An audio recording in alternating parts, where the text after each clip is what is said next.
আসসালামু আলাইকুম ওরহমতুল্লাহি ওবরাকাতুহ। আল্লাহ তাআলার দরবারে শুকরিয়া আদায় করছি, কৃতজ্ঞতা পেশ করছি যে আল্লাহ পাক রব্বুল আলামিন আমাদেরকে এখনো পর্যন্ত হায়াত দিয়ে এই পৃথিবীর আলো বাতাসে বাঁচিয়ে রেখেছেন। যে আল্লাহ তাআলা শারীরিক ও মানসিকভাবে সুস্থ রেখেছেন। যে আল্লাহ পাক রব্বুল আলামিন দুনিয়ার সকল অসুস্থতার কর্মব্যস্ততা থেকে হেফাজত করে আসমানের নিচে আর জমিনের উপরে আল্লাহ পাক রব্বুল আলামিনের সবথেকে বড় নিয়ামত পবিত্র কুরআনুল কারীমের সান্নিধ্যে আসার জন্য আমাকে, আপনাকে, আমাদেরকে কবুল করেছেন। এজন্য সেই মহান মনিবের দরবারে কালিমাতুশ শুকর আদায় করছি। আমরা পড়ছি আলহামদুলিল্লাহ। দুরুদ ও সালাম জানাচ্ছি আমাদের প্রিয় নবী সাইয়্যিদুল মুরসালিন রাহমাতুল আলামিন সিরাজুম মুনীরা প্রিয় নবী মুহাম্মদুর রাসূলুল্লাহ। আমরা পড়ছি সাল্লাল্লাহু আলাইহি ওয়াসাল্লাম এর প্রতি।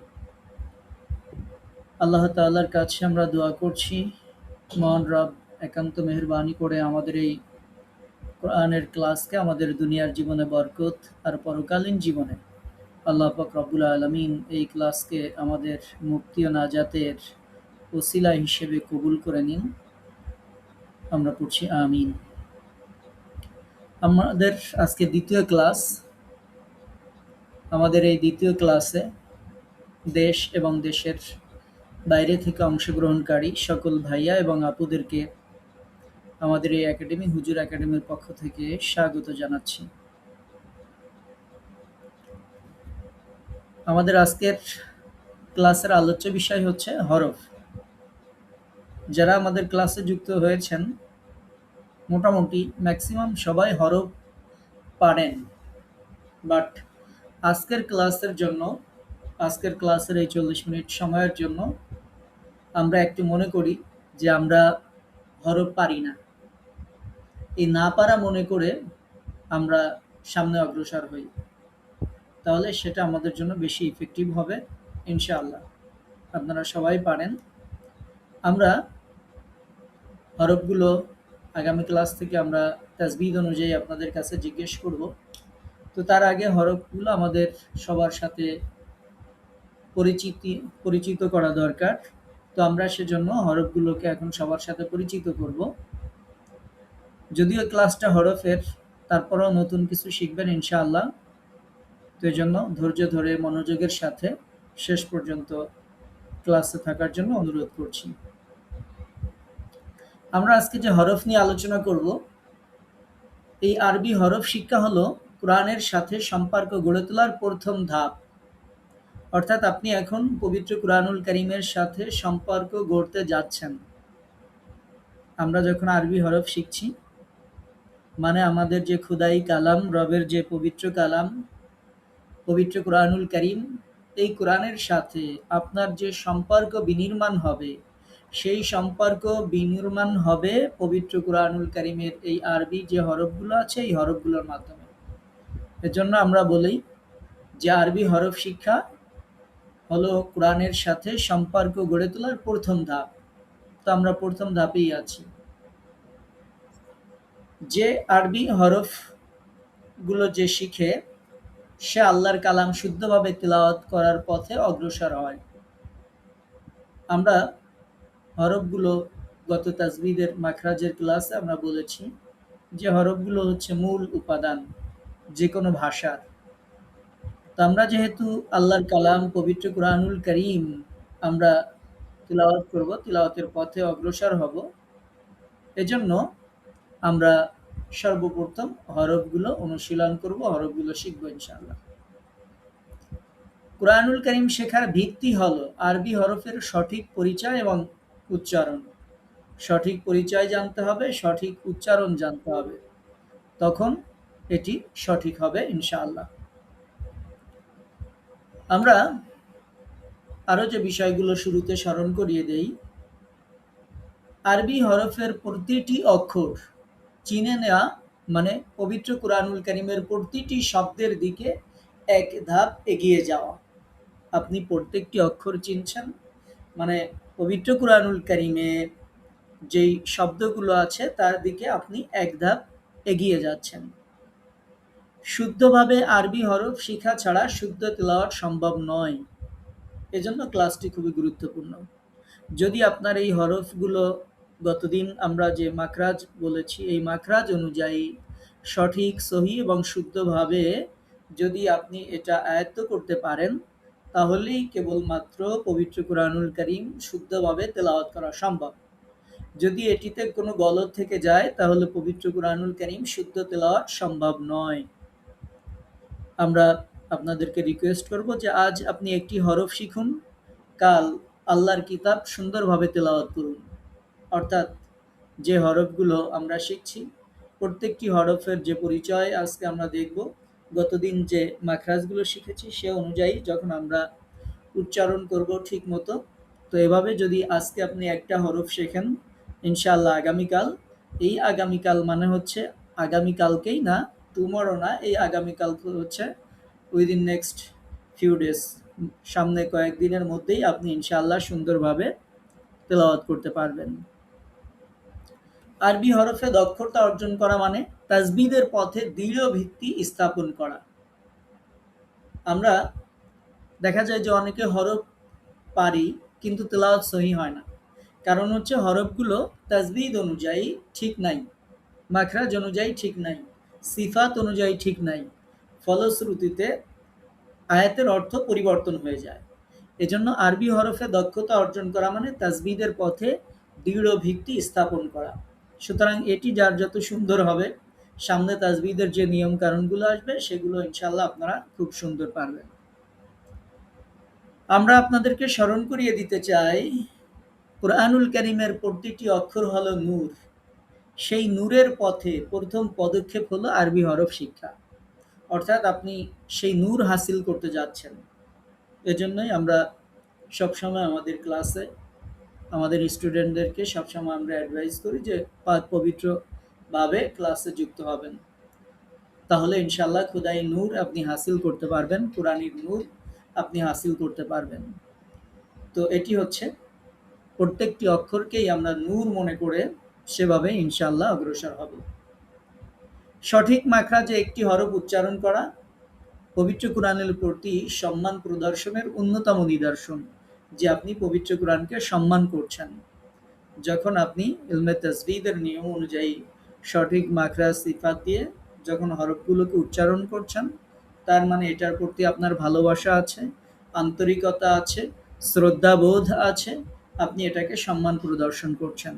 ইনশাআল্লাহ পবিত্র কুরআনুল কারীমের প্রতি এই সম্মান, শ্রদ্ধা আমাদের মুক্তি ও নাজাতের ওসিলা হবে, এই বিশ্বাস আমরা রাখি ইনশাআল্লাহ। আমাদের আজকের ক্লাসে হরফ সংক্রান্ত যে বিষয়গুলো আমরা শিখাবো সেগুলো হচ্ছে আরবি হরফসমূহ। আরবি হরফসমূহ আমরা শিখাবো। এরপরে আরবি হরফ লেখার সুবিধার্থে ৮ ভাগে ভাগ করা হয়েছে। বিশেষ করে এটা তাদের জন্য বেশি ইফেক্টিভ যে যারা গার্ডিয়ান আছেন, আপনারা যখন আপনাদের সন্তানদেরকে শিখাবেন, অথবা আপনি যখন টিচার, আপনি যখন আপনার স্টুডেন্টদেরকে শিখাবেন, তখন কিভাবে আপনি হরফগুলোর সাথে প্রাথমিক পরিচয় ঘটাবেন, সেটার জন্য মূলত এই ৮ ভাগে বিভক্ত করে আমরা শিখাবো। কারণ আমরা বিশ্বাস করি এবং স্বপ্ন দেখি যে আমাদের কাছ থেকে যারা পবিত্র কুরআনুল কারীম শিখবেন, তারা শুধু নিজেদের মধ্যে সীমাবদ্ধ না থেকে তারা অন্যদেরকে শিখাবেন। আলহামদুলিল্লাহ ইতিমধ্যেই দেশে বিদেশে বিভিন্ন জায়গায় আমাদের শিক্ষার্থী যারা ইতিপূর্বের কোর্সগুলোতে ছিলেন, তারা তালিম তারবিয়াতের মাধ্যমে অনেক মানুষকে কোরআন শেখাচ্ছেন আলহামদুলিল্লাহ। তো আমরাও স্বপ্ন দেখি আমাদের এই ১৩তম ব্যাচে যারা আমাদের কাছে তাজবিদ শিখছেন, আপনারাও অন্যদেরকে শিখাবেন। অন্তত বাইরে কাউকে শিখাতে যদি নাও পারেন, নিজের সন্তানকে তো অন্তত শিখাতে পারবেন। তো এই জন্য আরবি হরফ কিভাবে আমরা ৮ ভাগে ভাগ করে সহজে শেখানো যায় সেটি নিয়ে আলোচনা করব। হরফের বিভিন্ন রূপ, এগুলোর পরিচিতি আলোচনা করব। মাখরাজ এবং সিফাত অনুযায়ী হরফগুলো অনুশীলন করব যদি আমাদের সময় থাকে। আর মোটা এবং পাতলা হরফের বর্ণনাটা আমরা শুরুতেই শিখে নিব। আরবি যে হরফগুলো আছে, এই হরফগুলোর কিছু হরফ মোটা করে উচ্চারণ করতে হয়, আর কিছু হরফ পাতলা করে উচ্চারণ করতে হয়। তো এই মোটা পাতলা হরফের উচ্চারণগুলো যদি আমরা এই হরফের পরিচিতি পর্বের মধ্যেই শিখে নিই, তাহলে এটা আমাদের তেলাওয়াতের পথে অনেক সহজ হবে। সামনে যখন বিভিন্ন সংক্রান্ত আলোচনা আসবে তখন আমাদের বুঝতে সহজ হবে। তো ইনশাআল্লাহ ধৈর্য ধরে মনোযোগের সাথে আমরা ক্লাসে থাকবো ইনশাআল্লাহ। এটা আরবি হরফ। এটা আপনারা সবাই, ম্যাক্সিমাম সবাই, ২-৪ জন আছেন যারা শুধু পারেন না দেখলাম, যারা রেজিস্ট্রেশন করছেন, তাছাড়া আলহামদুলিল্লাহ সবাই আপনারা এটা পারেন। তো এটা যেহেতু সবাই পারেন, আমার বলার দরকার নাই। আমরা এরপরে যখন এই হরফগুলো উচ্চারণ করব তখন আমরা এগুলোর উচ্চারণ দেখাবো ইনশাআল্লাহ আপনাদেরকে। এগুলোকে হুরুফে হিজাইয়া বা আরবি হরফ বলা হয়। এখানে ২৯টা হরফ আছে। এই ২৯টি হরফ ২২ রিয়ালি তো আপনারা পারেন আলহামদুলিল্লাহ। আমরা এই ২৯টি হরফ ৮ ভাগে বিভক্ত করে আমরা শিখাবো। ৮ ভাগে বিভক্ত করব, যে দেখেন এখানে ৫ ভাগ আছে, তারপরের স্লাইডে ৩ ভাগ আছে। এই যে ৮ ভাগ। ৮ ভাগ কেন করব? আপনি যখন আপনার সন্তানকে শিখাবেন, এই ৮টা ভাগ খুবই গুরুত্বপূর্ণ। এই ৮ ভাগে যদি আপনি শিখান, আমরা ছোটবেলায় যেমন একবারে আলিফ বা তা থেকে শুরু করে ইয়া পর্যন্ত ২৯টি শিখেছি, এই পদ্ধতির চেয়ে এই ৮ ভাগে বিভক্ত করে শিখানোটা খুবই সহজ এবং একজন শিক্ষার্থী তিনি খুব সহজেই হরফগুলো আয়ত্ত করতে পারবেন। এজন্য যারা হরফগুলো, আপনারা তো জানেন, আপনাদের ছেলেমেয়েদেরকে শেখানোর জন্য বা অন্যদেরকে শেখানোর জন্য এই ৮ ভাগে বিভক্ত করে অগ্রসর হবেন, সেটি সহজ হবে ইনশাআল্লাহ। এই ৮ ভাগের হরফগুলো আপনারা দেখতে পাচ্ছেন। এগুলো আমি যদি একটু স্লাইড দিয়ে দেখাই তাহলে আপনাদের জন্য বুঝতে সুবিধা হবে। দেখেন ১ নম্বর ভাগে আছে আলিফ, মিম, তোয়া, জোয়া। আচ্ছা, এটার কারণ কি? এই যে ১ নম্বর ভাগে আলিফ, মিম, তোয়া, জোয়া। তো এই যে ৪টি হরফ, এটাকে আমরা ১ নম্বর ভাগে কেন ফেলেছি? দেখেন এর মধ্যে একটা কমন মিল আছে। ৪টা হরফের মধ্যেই একটা পেনের মতো একটা দাগ আছে ৪টা হরফের মধ্যেই। এখন আমি দেখাবো যে আপনি যখন আপনার স্টুডেন্টদেরকে শিখাবেন, আপনার ছেলেমেয়েদেরকে শিখাবেন, তখন আপনি কিভাবে আপনি সহজে তাদেরকে শিখাইতে পারেন। আমরা ৪টি হরফের জন্য ৪টা স্টিক বা ৪টা লাঠি বা ৪টি পেন, আপনার ভাষা মতো আপনি ভাষা ব্যবহার করবেন, ৪টি সোজা দাগ আমরা দিলাম। এবার আলিফের জন্য আমাদের কোনো কিছু প্রয়োজন হচ্ছে না। তো এই দাগটার সাথে আমরা যখন উপরের মাথাটা গোল করে দেব তখন এটা মিম হয়ে যাবে। তখন মিম, এটা একটা লেটার তৈরি হলো। এরপরে তৃতীয় যে দাগটা নিয়েছিলাম আমরা তার নিচের মাথাটা গোল করে দিলাম, তখন এটা ত তৈরি হলো। এরপরে আমরা আরও একটা দাগ নিয়েছিলাম, সেটার নিচের মাথা গোল করলাম এবং তার উপরে যখন একটা নুক্তা দিয়ে দিলাম তখন সেটা জ তৈরি হলো। তাহলে আমরা দেখাতে চেয়েছি যে ১ নম্বর ভাগের হরফ বলতে আমরা বোঝাতে চেয়েছি যে ১ নম্বর ভাগে এই যে ৪টি হরফ আছে, এই ৪টি হরফ যখন আমরা কাউকে সহজে শিখাইতে চাইবো তখন যদি আমরা খাতা পেন্সিল নিয়ে ৪টা দাগ দিয়ে তাকে সুন্দর করে শিখাই যে এই যে ৪টা দাগ দিলাম, প্রথমটা শুধু দাগ থাকলে আলিফ, পরেরটার উপরের মাথা যদি গোল করে দিই তাহলে সেটা মিম হয়ে যাবে, আর নিচের মাথায় গোল করলে তোয়া হয়ে যাবে, আর এই তোয়ার উপরে একটা নুক্তা দিলে জোয়া তৈরি হয়ে যাবে। তখন আমাদের যারা শিক্ষার্থী আছে, স্টুডেন্ট আছে, আমাদের যারা ছেলেমেয়ে আছে, তারা খুব সহজেই এর ৪টি হরফ মুখস্থ করতে পারবে। এজন্যই আমরা বলেছি যে আমরা নতুন কাউকে শেখানোর জন্য আমরা হরফগুলো বিভক্ত করে নেব। এবার আমরা আসি ২ নম্বর ভাগের হরফে। ২ নম্বর ভাগে দেখেন এখানে ৫টা হরফ আপনারা দেখতে পাচ্ছেন। একটা হচ্ছে বা, তা, সা, ফা এবং কাফ। এই ৫টি হরফ দেখতে পাচ্ছেন। আমরা এটার জন্য একটা কমন সিম্বল নিব, যেটা সবার মধ্যে আছে। কমন সিম্বলটা কি হতে পারে? এটা অ্যাজ লাইক এ বোট, একটা নৌকার মতো একটা কমন সিম্বল আমরা নিলাম। এই একটা কমন সিম্বল থেকে আমরা এই ৫টি হরফ আমরা তৈরি করব। তো এটার জন্য আমরা কি করব? এটাকে যখন আমরা বা তৈরি করব, আমাদের শুরুতে বা ছিল, নিচেই একটা নুক্তা যখন দিলাম তখন এটা বা তৈরি হলো। আপনারা আপনাদের সন্তানদেরকে শেখানোর জন্য এরপরে যে পদ্ধতি বলবেন, যে এরপর আমরা যখন এই মূল সিম্বল ঠিক থাকলো, এর উপরে যখন আমরা ২টা নুক্তা দিয়ে দিলাম তখন তা তৈরি হলো। আমরা যখন এই ২ নুক্তার পরিবর্তে আমরা যখন এখানে ৩টা নুক্তা দিয়ে দিলাম, তখন সা এটা তৈরি হবে।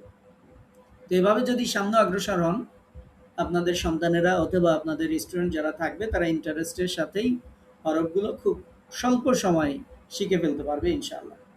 এরপরে আমাদের এই কমন সিম্বল থাকলো।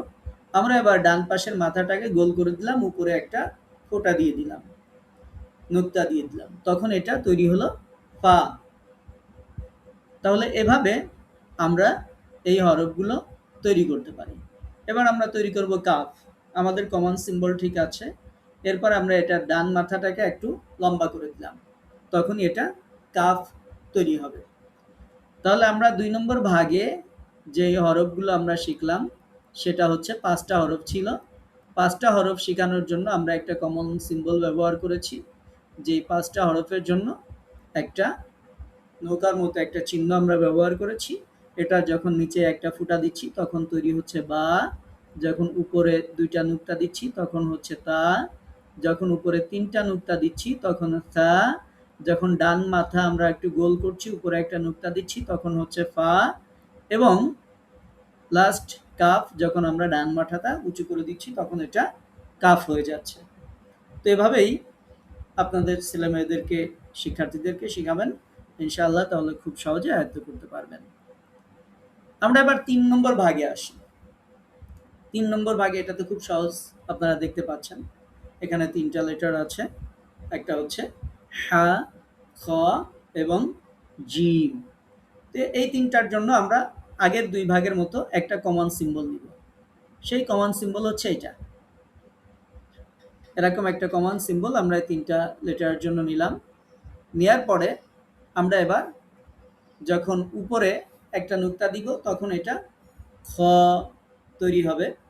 আর এই কমন সিম্বলটা যেটা, এটা এই অবস্থায় থাকলে হা, এটার জন্য কোনো কিছু বলার দরকার নাই, অর্থাৎ কোনো নুক্তা দেওয়ার দরকার নেই, ফাঁকা থাকলে হা।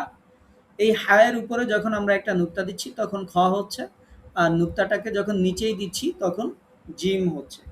আপনারা বলবেন উস্তাদ নুক্তাটা দেখাচ্ছেন তো মাঝখানে, বলছেন নিচেই, এটার কারণ কি? আমরা যেই পরিভাষাগুলো ব্যবহার করি আপনারা সেই পরিভাষাগুলোই ব্যবহার করবেন। জিমের অনেক সময় আমরা ছোটবেলায় শিখছিলাম যে জিমের পেটে এক নুক্তা, জিমের পেটে বা এগুলো বলার দরকার নেই, জিমের নিচেই বলবেন। কারণ এই হরফটা যখন রূপ পরিবর্তন করবে তখন অটোমেটিক্যালি নুক্তাগুলো নিচেই চলে আসবে, নিচেই বলতে হবে। তো এই জন্য একবারেই একটা অক্ষর শেখানোর জন্য আপনার সন্তানকে কষ্ট দেওয়ার দরকার নাই যে তাকে একবার শিখাবেন যে জিমের পেটে এক নুক্তা, বাট হরফটা যখন রূপ পরিবর্তন করবে তখন সে আর পেটের মধ্যে নুক্তা খুঁজে পাওয়া যাবে না, তখন আবার আপনাকে জিজ্ঞাসা করবে। তো এই জন্য যত সহজ করা যায় এই জন্য একবারেই বলে দিবেন জিমের নিচে এক নুক্তা, তাহলে যে কোনো অবস্থায় সে নুক্তাটাকে খুঁজে পাবে এবং অক্ষরটা ফাইন্ড আউট করতে পারবে। এরপরে আমরা ৪ নম্বর ভাগে যাব। দেখেন ৪ নম্বর ভাগে এখানে ৫টা হরফ আছে, দাল, রাল, র, ঝা এবং ওয়াও। আমরা এই ৫টা হরফের জন্য আগের মতোই একটা কমন সিম্বল ব্যবহার করব। তো সেই ক্ষেত্রে সিম্বলটা একটু বেশি বাঁকা, একটু কম বাঁকা হবে এই আর কি। তো এই সিম্বলটা আমরা যখন ব্যবহার করব এটা শুরুতে এমন থাকলে দাল, আপনারা বুঝতেই পারছেন যে এটা এখন দাল আছে। যখন আমরা এটাতে নুক্তা দিয়ে দিচ্ছি তখন দালটাই জাল হয়ে যাচ্ছে, জালে পরিবর্তিত হয়ে যাচ্ছে যখন এটার উপর নুক্তা হচ্ছে। আর যখন নুক্তা থাকছে না, নুক্তা না থাকলে দাল, নুক্তা থাকলে জাল। এরপরে আমরা দেখেন এখানে এবার দালটা যে অনেক বেশি বাঁকা ছিল এটাকে একটু কম বাঁকা একটা সিম্বল দিলাম।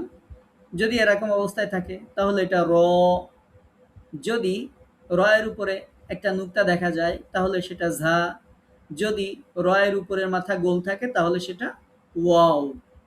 তাহলে এভাবে আমরা একটু সহজ করে দিব যে যদি শুধু এই সিম্বলটা থাকে তাহলে এটা হচ্ছে র, যদি র এর উপরে একটা নুক্তা থাকে সেটা ঝা, যদি র এর মাথা গোল থাকে তাহলে সেটা ওয়াও।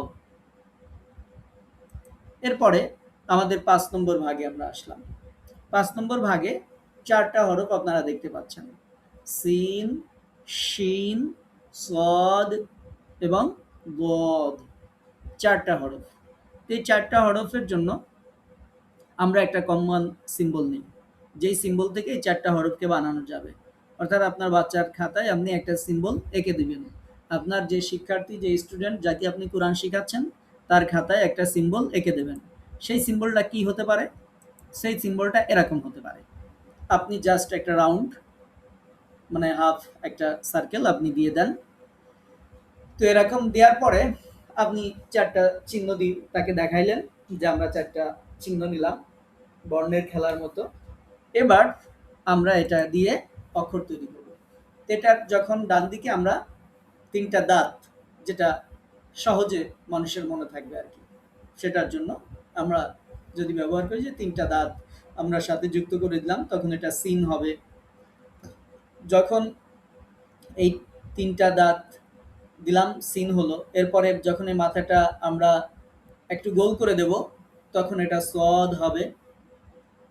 যখন মাথা গোল করব তখন সদ হবে। তাহলে 3টা দাঁত লাগলে, এই রাউন্ডের সাথে 3টা দাঁত লাগলে সিন হবে, আর এক মাথা গোল করলে তখন এটা সদ হবে।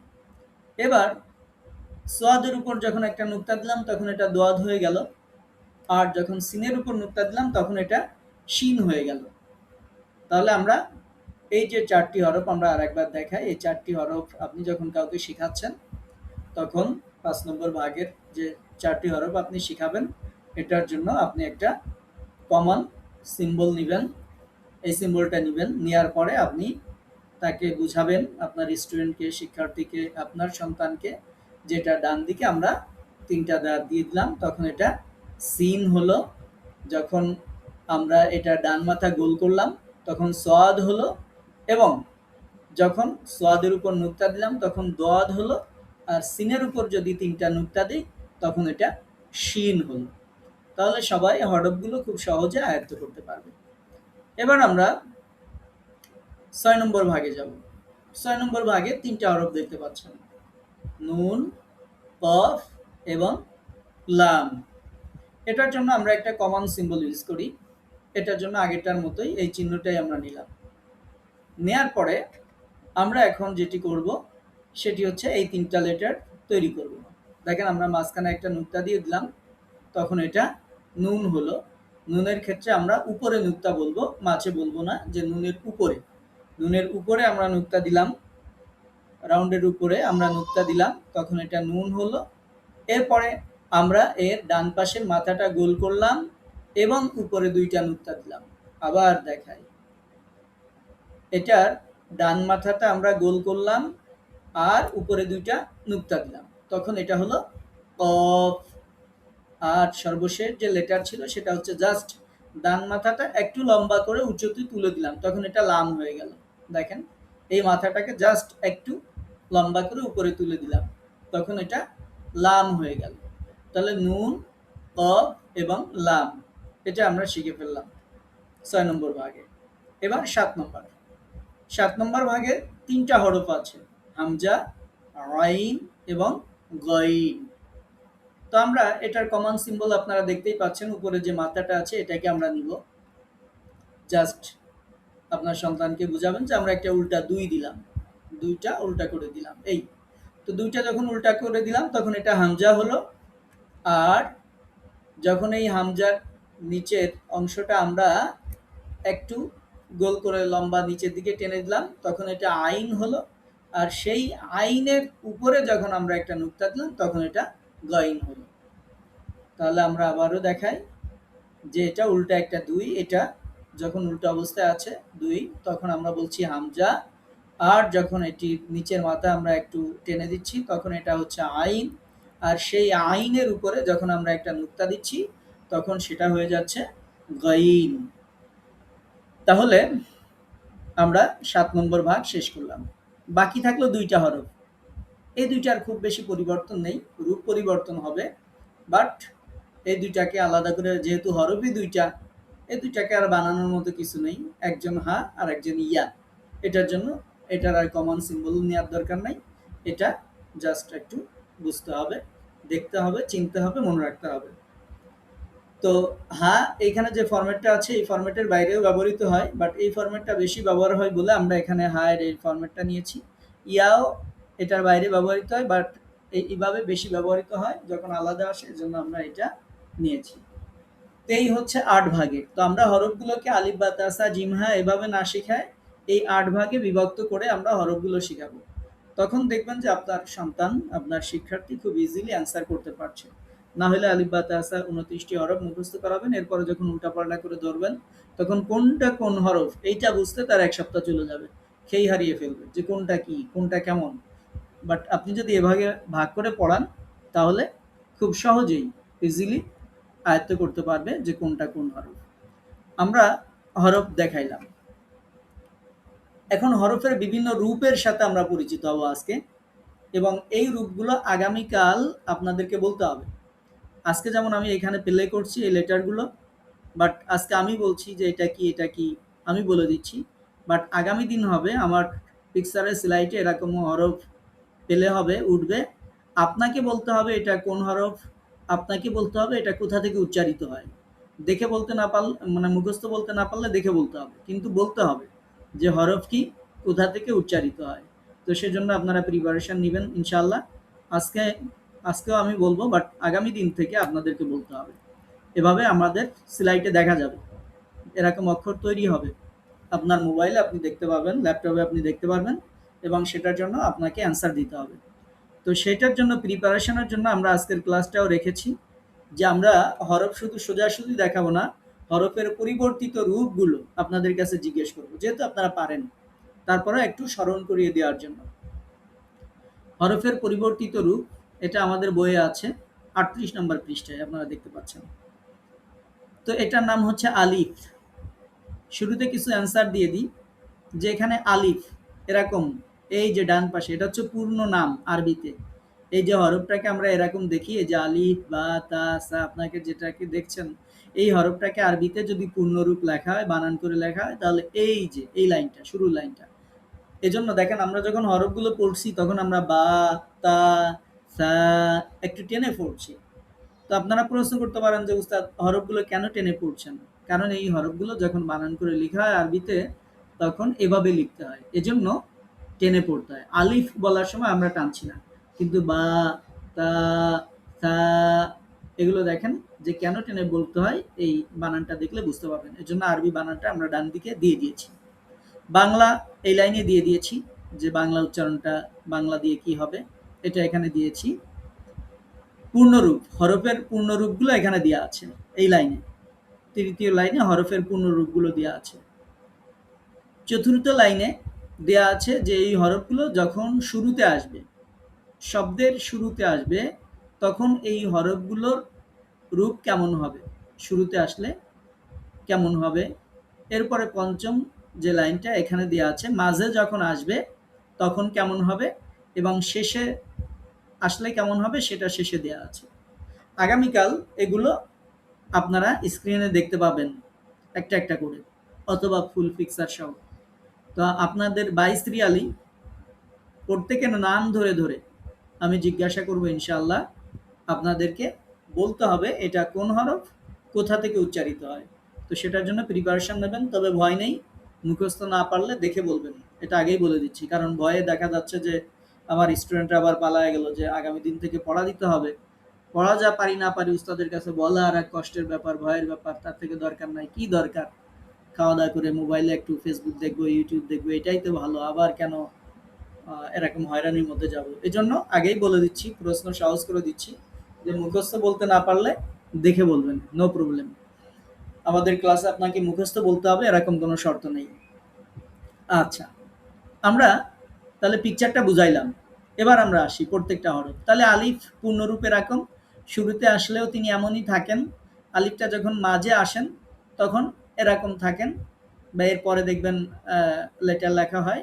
আর শেষে আসলে এই অবস্থায় আসেন। আলিফ যখন শেষে আসে সবসময় মনে রাখতে হবে যে আলিফ ডান দিকে মিলে আর লাম বাম দিকে মিলে।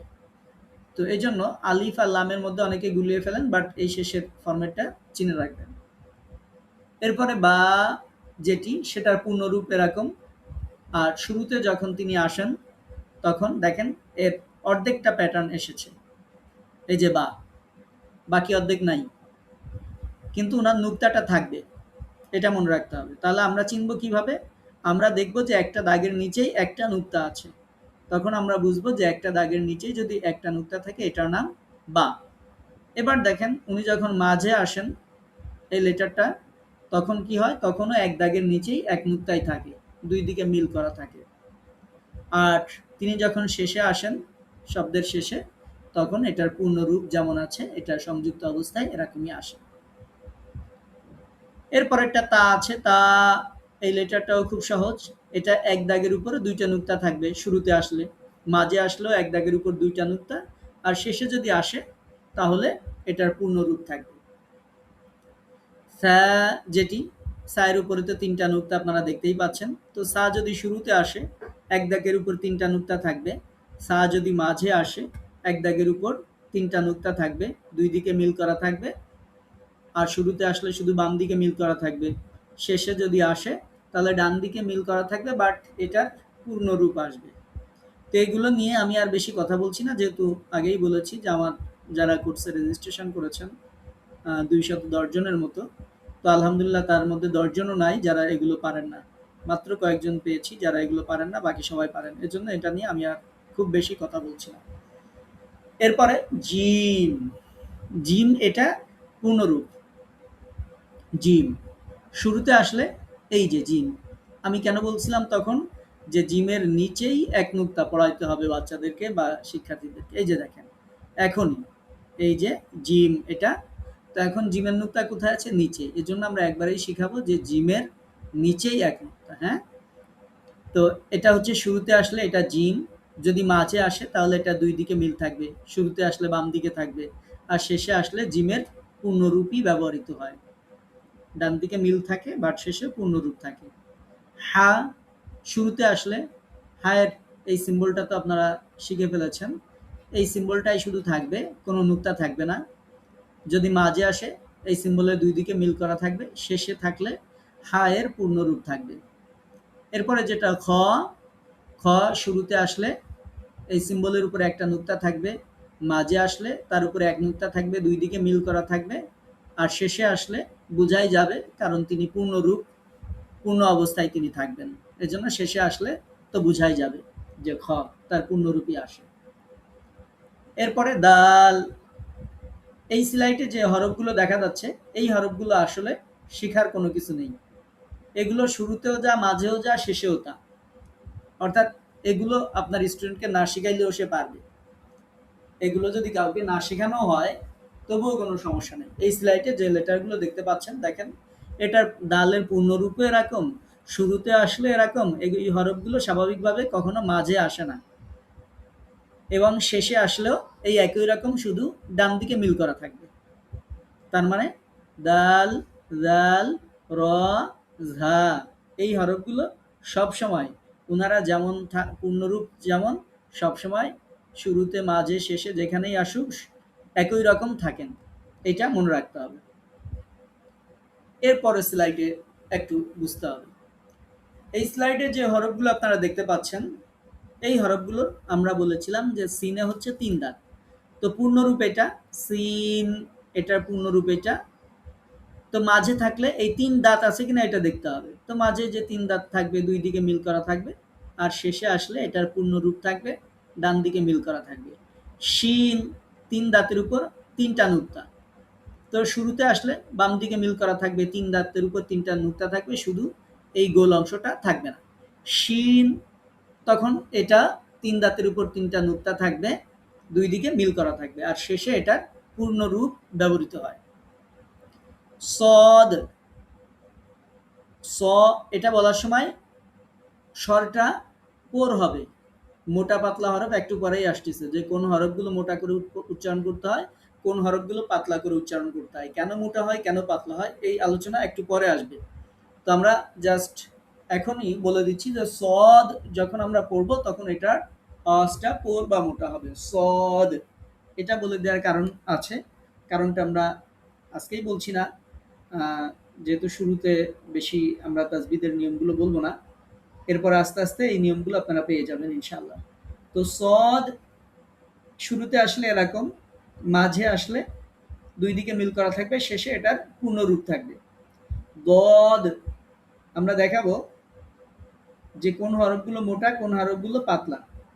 তো জাস্ট আপাতত উচ্চারণগুলো একটু শুনে নিবেন, এবং এই হরফগুলোকে কেন টেনে বলতে হয় সেটা শুরুতে আমরা বলেছি, যে কেন আরবি হরফগুলোকে টেনে টেনে পড়তে হয়। আমাদের সমাজে দেখা যায় স্বাভাবিকভাবে মানুষেরা আলিফ বা তাসা এরকম ফার্স্টলি পড়েন, বাট এটার প্যাটার্ন ফার্স্টলি না, এটা টেনে টেনে পড়তে হয়। তো গদ যেটি, সেটার তো সোয়াদ যে তার উপরে এক নুক্তা থাকবে, শুরুতে আসলে এরকম, অর্থাৎ গোল অংশটা থাকবে না, মাঝে থাকলে দুই দিকে মিল করা থাকবে, শেষে পূর্ণরূপ থাকবে। এরপরে তোয়া জ, আগের যে চারটা লেটার দেখাইছি যেগুলো পরিবর্তন হয় না, তোয়া জ ওই ক্যাটাগরির মধ্যে অন্তর্ভুক্ত, এদের কোনো পরিবর্তন নেই। উনি শুরুতে আসলেও যেমন থাকেন, মাঝে আসলেও তেমন থাকেন, শেষে আসলেও তেমন থাকেন। দেখেন শুধু শুরুতে যখন আসেন তখন বাম দিকে মিল করা অবস্থায় থাকে, যখন মাঝে আসে দুই দিকে মিল থাকে, শেষে আসলে ডান দিকে মিল থাকে, এটুকু। তাছাড়া তোয়া জোয়া যে অবস্থায় আছে এই অবস্থায় সব জায়গায় ব্যবহৃত হয়, শব্দের শুরুতে মাঝে শেষে সব জায়গায় এমনই ব্যবহৃত হয়। আইন, এটা একটু শিখতে হবে, যাদেরকে শিখাবেন আইনটা একটু ভালো করে শিখাবেন, কারণ আইনের মধ্যে গুলায় ফেলবে, হয় আইনকে হামজা বলে ফেলতে পারে বা অন্য কিছু বলতে ফেলতে পারে, এজন্য আইন যেটা, সেটা শুরুতে বুঝাইতে হবে যে এটা এই যে এই যে চিহ্নটা, এই চিহ্নটা শুরুতে থাকবে, বাম দিকে মিল করা থাকবে শুরুতে আসলে, আর যখন মাঝে থাকবে তখন আইনটা মাঝখানে পুরা ফিল আপ থাকবে, কারণ ফা আছে, কফ আছে, এখন কোনটা আইন হবে কোনটা গইন হবে, তো সেটা স্টুডেন্টদেরকে বোঝানোর জন্য বলে দিবেন, যেটা আইন হবে আর গইন হবে সেটার মাঝে কোনো ফাঁকা থাকবে না, এরকম একেবারে ফুল ফরমেট, ফুল ফিল আপ থাকবে, আইন গইনের মাঝে কখনো ফাঁকা থাকবে না, এটা দেখে আইন গইন বুঝতে হবে, এটুকু একটু শিখিয়ে দেবেন, নাহলে ফা কফ এগুলোর সাথে অনেক সময় মানে মিলায় ফেলতে পারে। এরপরে আইন যখন শেষে আসে তখন এটার পূর্ণরূপই ব্যবহৃত হয়। গইন, দেখেন আইনের উপরে জাস্ট একটা নুক্তা, আর এই যে বলছি মাঝে আসলে ফুল ফিল আপ থাকবে, এই যে এখানে দেখেন এই যে ফা আছে, কফ আছে, এখন এগুলো তো গোল, কিন্তু দেখেন ফায়ের মাঝে ফাঁকা আছে, কফের মাঝে এই যে ফাঁকা আছে, কিন্তু গয়নের মাঝে কোনো ফাঁকা নাই, আইনের মাঝেও কোনো ফাঁকা নাই, এটা একটু স্টুডেন্টদেরকে দেখা দিতে হবে, তাহলে খুব সহজেই তারা কোনটা আইন গয়ন আর কোনটা ফা কফ এটা বুঝতে পারবেন। তো গয়ন আইনের উপরে একটা নুক্তা, আর শেষে এটার ফুল ফরম্যাট ব্যবহৃত হয়। এরপরে কফ, কফ ডান পাশের মাথা গোল, উপরে দুইটা নুক্তা, আচ্ছা মাঝে একটা বাদ গেছে ফা, এটার ডান পাশে মাথা গোল, উপরে একটা নুক্তা হচ্ছে ফা, দুইটা নুক্তা হইলে কফ, মাঝে আসলেও সেম, একটা নুক্তা থাকলে ফা, দুইটা থাকলে কফ, আর শেষে যখন আসে ফাটা সোজাসুজি থাকে, কফটা একটু গোল হয়, এটা মনে রাখতে হবে, ফাটা সোজাসুজি আর কফটা একটু গোল হয়, উপরে দুইটা নুক্তা থাকে, এটার নাম কফ। এরপরে কাফ, কাফটা সুন্দর করে শিখাবেন, কাফ এই ফরম্যাটে লেখা হয়, এটা হচ্ছে পূর্ণরূপ, কিন্তু এই পূর্ণরূপের সাথে যখন এটা পরিবর্তন হয় তখন এর সাথে আর কোনো মিল থাকে না, দেখেন এই যে কাফ শুরুতে আসলে এরকম হয়, তার মানে এই রূপের সাথে কোনো ধরনের মিল নাই, তার মানে এটা যাকে আপনি শিখাবেন তাকে পুরোপুরি শিখাইতে হবে, যে কাফটা এটার পূর্ণরূপ যদিও এরকম, বাট এটা যখন শুরুতে আসে তখন কেমন যেন আপনারা সেনানিবাসের সামনে দিয়ে যাওয়ার সময় দেখেন না যে কামান থাকে, সেই কামানের মতো একেবারে ফুল রেডি পজিশনে আছেন এইরকম, এটার নাম হচ্ছে কাফ, তারপরে মাঝে থাকলেও কাফটা এমনই থাকে, আর শেষে এটা পূর্ণরূপ ব্যবহৃত হয়। এরপরে আমরা শেষের পর্যায়ে চলে এসেছি, লাম, লামটা এই যে মাথাটা গোল থাকবে, ডান দিকে উঁচু থাকবে লাম। এবার লামের ব্যাপারে যেটা আমরা বলবো সেটা হচ্ছে লাম সবসময় বাম দিকে এই যে মিল থাকবে, এই যে শুরুতে আসলে বাম দিকে মিল আছে, আলিফের মতোই তো, এখন আলিফ কখনো বাম দিকে মিল হয় না, এটা মনে রাখতে হবে, যে আলিফ কখনো বাম দিকে মিলে না, বাম দিকে যদি মিলে সেটা আর আলিফ থাকে না, সেটা লাম হয়, জাস্ট এই কথাটুকু সুন্দর করে মনে রাখবেন। তাহলে এখানে বাম দিকে মিলছে মানে এটা লাম, দুই দিকে মিল থাকলেও সেটা লাম। আলিফ কখনো দুই দিকে মিলে না। আলিফের সাথে লামের সাথে পার্থক্যটা বুঝায় দিতে হবে, আপনি যাদেরকে শিখাবেন তাদেরকে একটু বুঝায় দিতে হবে যে আলিফ কখনো বাম দিকে মিলে না, আলিফ কখনো দুই দিকে মিলে না, এটা একটু বুঝায় দিতে হবে। এরপরে লাম, লাম যখন শেষে আসবে তখন এটার ফুল ফরম্যাট ব্যবহৃত হবে। আর যদি এটা আলিফ হতো তাহলে এই নিচের এই গোল অংশটা থাকতো না। এরপরে মিম, মিম স্বাভাবিকভাবে এরকম লেখা হয়, যখন শুরুতে আসে নিচের দিকে মাথাটা গোল থাকে, মাঝে আসলেও নিচের দিকে গোল থাকে, ফুল ফিল আপ করা থাকে, শেষে আসলে এরকম ব্যবহৃত হয়, এর পূর্ণরূপী ব্যবহৃত হয়।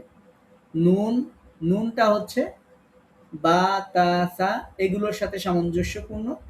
নুনটা এক দাগের উপরে একটা নুক্তা থাকে, যখন মাঝে আসে তখন দুই দিকে মিল থাকে, এক দাগের উপরে এক নুক্তা থাকে এবং শেষে আসলে এটার পূর্ণরূপ ব্যবহৃত হয়।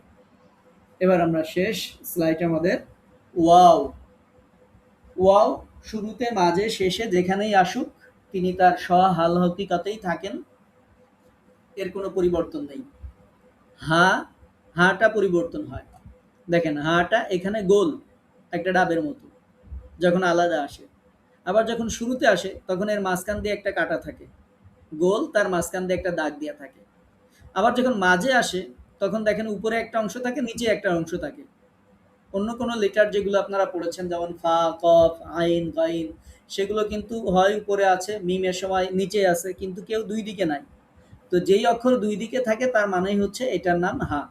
মাঝে আসলে যেই অক্ষর দুই দিকে দেখা যায় সেটার নাম হা, আর শেষে আসলে এর পূর্ণরূপ ব্যবহৃত হয়। সর্বশেষ ইয়া, ইয়া যখন আলাদা আসে তখন এরকম, আর শুরুতে আসলে এক দাগের নিচেই দুইটা নুক্তা থাকে, মাঝে আসলে এক দাগের নিচেই দুইটা নুক্তা থাকে, শেষে আসলে এরকম থাকে, পূর্ণরূপী থাকে। তো আমরা এই পরিবর্তিত রূপগুলো শিখালাম কেন? পরিবর্তিত রূপগুলো শেখানোর কারণ হচ্ছে আগামীকালকে আমরা জিজ্ঞাসা করব।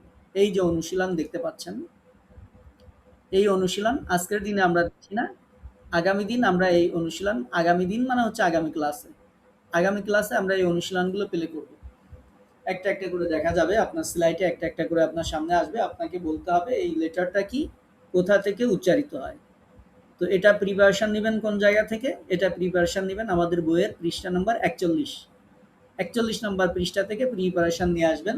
এখানে আমরা আজকে দেখা দিচ্ছি এবং এগুলো একটা একটা করে, যেমনভাবে পাওয়ার পয়েন্টে আপনাদের হরফগুলো তৈরি করে দেখালাম, এরকম একটা করে পেলে হবে আপনার সামনে।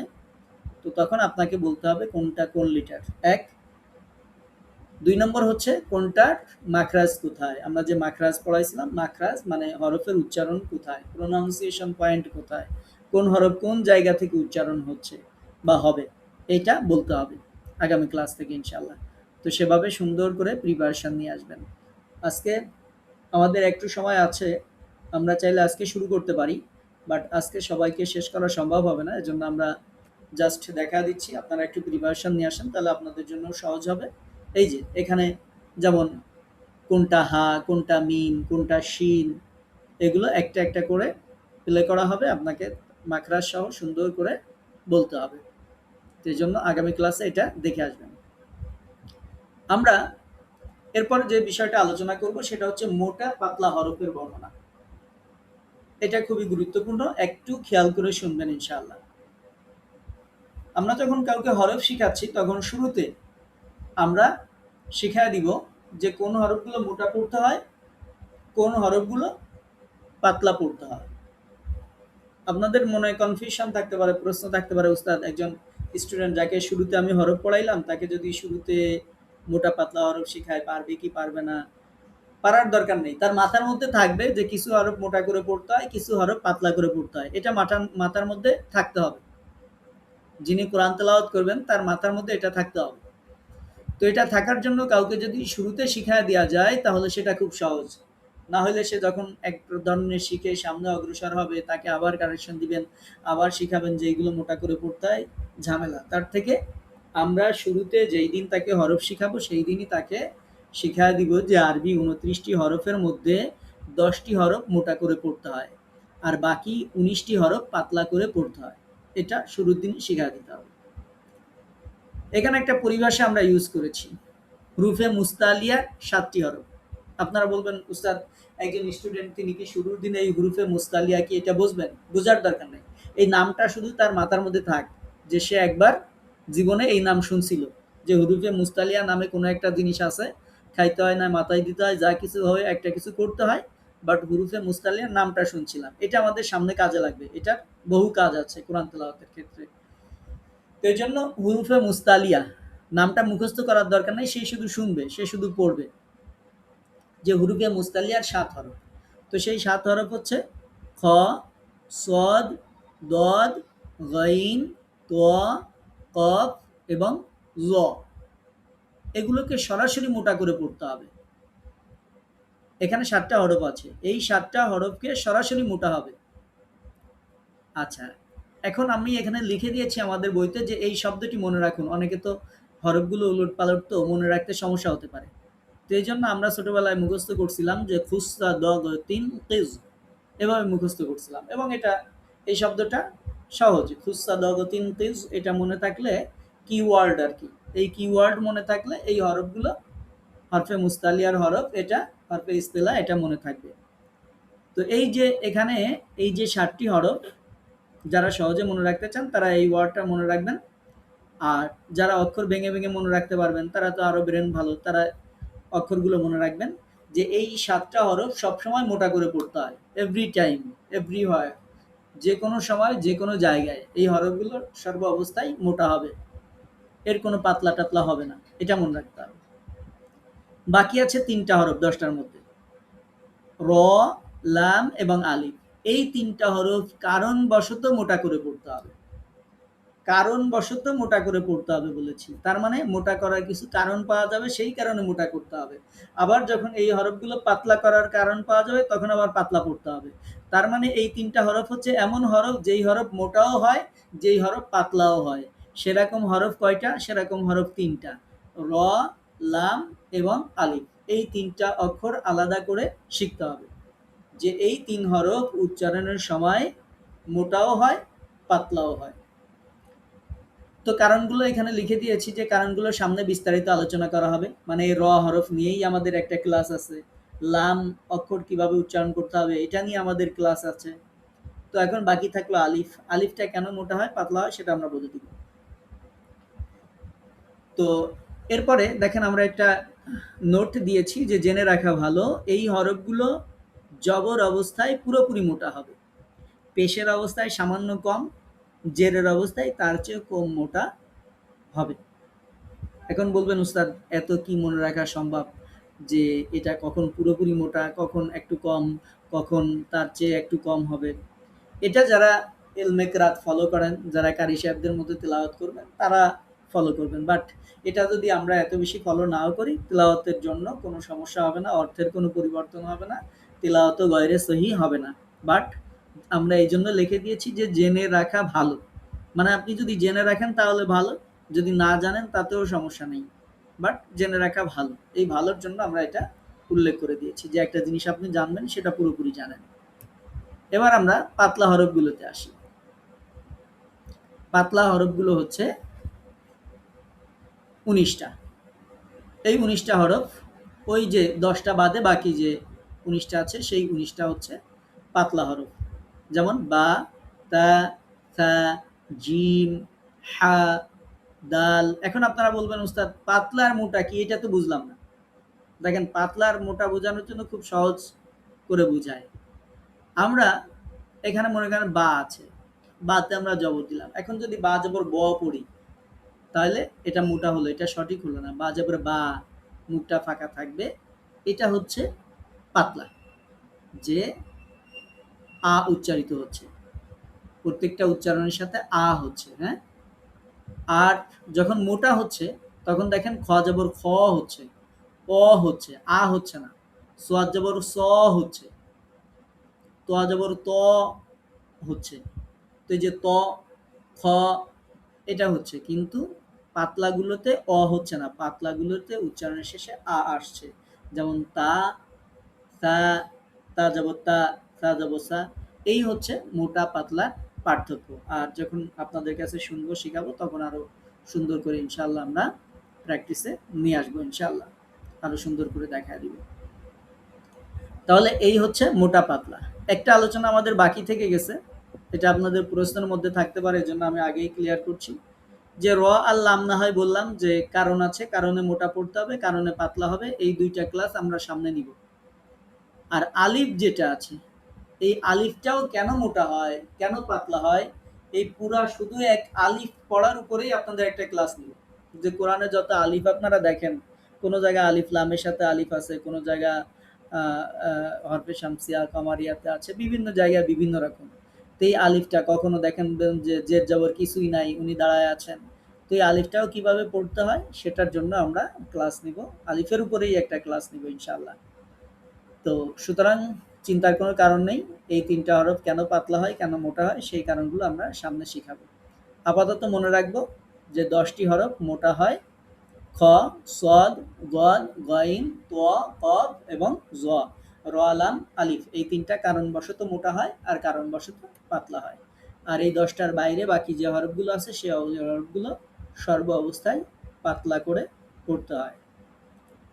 আমাদের ক্লাসের যে আলোচনা ছিল, এই আলোচনা আমরা শেষ। আমরা নিচে একটা পিকচার দেখতে পাচ্ছেন, এটা আমাদের বইয়ের এই পৃষ্ঠায়, এই 42 নম্বর পৃষ্ঠায় দেওয়া আছে। আমাদের বইয়ের পৃষ্ঠার নিচেই সুন্দর সুন্দর কোরআনের আয়াত, বিভিন্ন মনীষীদের বাণী দেওয়া আছে। তো এখানে যে বাণীগুলো, যেদিন যে বাণীটা থাকবে আমরা একটু শুনে নিব। যেমন আজকের পড়াতে আমাদের যে বাণীটা ছিল সেটা হচ্ছে, যদি আপনার কোরআন পড়তে মন চায় তাহলে আপনি মনে করুন যে রব আপনার সাথে কথা বলতে চাচ্ছেন। যদি ইস্তেগফার করতে মন চায়, বুঝবেন রব আপনাকে ক্ষমা করতে চান। অর্থাৎ আপনার যদি কোরআন পড়তে মন চায়, যদি মনে হয় যে না এখন একটু কোরআন পড়ি, তাহলে বুঝবেন যে আল্লাহ তাআলা আপনার সাথে কথা বলতে চাচ্ছেন। আমরা যখন কোরআন পড়ি তখন আল্লাহর সাথে কথা বলা হয়, রবের সাথে কথা বলা হয়। কোরআন তো রবের কালাম, আল্লাহর কালাম। তো এই জন্য কোরআন পড়তে মন চা মানে হচ্ছে আল্লাহ তাআলা আপনার সাথে কথা বলতে চাচ্ছেন, আপনার রব আপনার সাথে যোগাযোগ করতে চাচ্ছেন, কথা বলতে চাচ্ছেন। যদি আপনার বসে আছেন, আপনার মনে হয় যে একটা ইস্তেগফার পড়ি, তওবা পড়ি, কতদিন পড়ি না, তো বুঝবেন আল্লাহ তাআলা হয়তো আপনাকে মাফ করতে চাচ্ছেন, এজন্য আপনার মনে ইস্তেগফারের কথা স্মরণ করিয়ে দিয়েছেন। এই জন্য আমরা মনে করি যারা আমাদের ক্লাসে যুক্ত হয়েছেন তাদেরকে আল্লাহ তাআলা অনেক ভালোবাসেন, কবুল করেছেন, এজন্যই আপনারা এই ক্লাসে যুক্ত হয়েছেন। ইনশাআল্লাহ আল্লাহ তাআলা পছন্দ করেন বলেই, আপনাদের সাথে কথা বলতে চান বলেই কোরআনের এই আয়োজনে আপনাদেরকে আমাদেরকে শামিল করেছেন। এটা আল্লাহ তাআলার অন্যতম নিয়ামত। আমরা যদি এই সময় কোরআনের সান্নিধ্যে না থাকতাম, ফেসবুক, ইউটিউব অথবা গল্প গুজব অথবা অন্য যে কোনো কাজে আমাদের জীবনের মূল্যবান সময়গুলো আমরা ব্যয় করতাম। তো আমরা যারা এই কোর্সে যুক্ত হয়েছি, ইনশাআল্লাহ ক্লাসগুলো আমরা কন্টিনিউ করবো এবং সুন্দরভাবে শিখবো ইনশাআল্লাহ। এবং আপনি বিশ্বাস করবেন যে আপনি আল্লাহ তাআলার একজন প্রিয় বান্দা অথবা বান্দি। আল্লাহ তাআলা আপনার জবানে পবিত্র কুরআনুল কারীমকে ঠিক সহি শুদ্ধ শুনতে চান, এজন্য আল্লাহ তাআলা আপনার জন্য হয়তো এই ব্যবস্থা করে দিয়েছেন। মাখরাজের যে চার্টগুলো দিয়েছিলাম, পিকচারগুলো যা দিয়েছিলাম গ্রুপে, সবগুলো সুন্দর করে রিভিশন দিবেন ইনশাআল্লাহ। এটা হচ্ছে আপনাদের বাড়ির কাজ, এবং বারবার প্র্যাকটিস করবেন। কোনো লজ্জা, সংকোচ, ভীরুতা, হতাশা, পারবো কি পারবো না, হবে কি হবে না, কোনো ধরনের কনফিউশন মনের মধ্যে রাখবেন না ইনশাআল্লাহ। দৃঢ় নিয়াত করবেন, কোরআন আমাকে শিখতে হবে, সহি করে পড়তে হবে, এই নিয়াতে ইনশাআল্লাহ অগ্রসর হবেন। আপনাদেরকে আবারও অনুরোধ করছি, আমাদের পড়াগুলো আপনারা বোঝেন অথবা না বোঝেন, মুখস্থ হোক অথবা না হোক, আমরা যে পিকচার বা যা কিছু দেই, সরবরাহ করি, সেগুলো বারবার আপনি শুধু পড়বেন। জাস্ট এটুকুটুকুই আপনি যদি আমাদের সাথে সহযোগিতা করেন, ইনশাআল্লাহ সুন্দর করে আপনি তেলাওয়াত করতে পারবেন। আগামী ক্লাসেও আপনারা এই পিকচারগুলো দেখে আসবেন, যে পিকচারগুলো আমরা গতদিন গ্রুপে দিয়েছি, কোন হরফ কোথা থেকে উচ্চারিত হয়। আজকের ক্লাসে যেগুলো, এগুলো মোটামুটি আপনারা পারবেন, সমস্যা ইনশাআল্লাহ হবে না, বাট মাকরাজগুলো প্র্যাকটিসের মধ্যে নিয়ে আসতে হবে, এজন্য এটা বারবার পড়বেন। আর আপনাদেরকে আবারও অনুরোধ করবো, আপনারা সময় মতো এবং নিয়মিত ক্লাসে হাজির হবেন ইনশাআল্লাহ। সবসময় আল্লাহর কাছে দোয়া করবেন, আল্লাহ যেন আমাদের জবানে সহি তেলাওয়াত শিক্ষা করার তৌফিক, আমাদের জবানে যেন তেলাওয়াত সহি করে আমরা যেন উচ্চারণ করতে পারি, সেই তৌফিক আল্লাহ তাআলা যেন আমাদেরকে দান করেন। আপনারা শিখতে পারেন, আমি শিখাইতে পারি, এজন্য আল্লাহর কাছে সবসময় আমরা দোয়া করব ইনশাআল্লাহ। আমরা প্রশ্নোত্তর পর্বে চলে যাব। প্রশ্নোত্তর পর্বে কারো যদি কোনো প্রশ্ন থাকে তাহলে বলতে পারেন। আজকের ক্লাসের ব্যাপারে কারো কোনো প্রশ্ন আছে? ওটা 2 নম্বরেও আছে, 6 নম্বরেও আছে। আমাদের বইটি দেখবেন আমরা 2 নম্বরে দিয়ে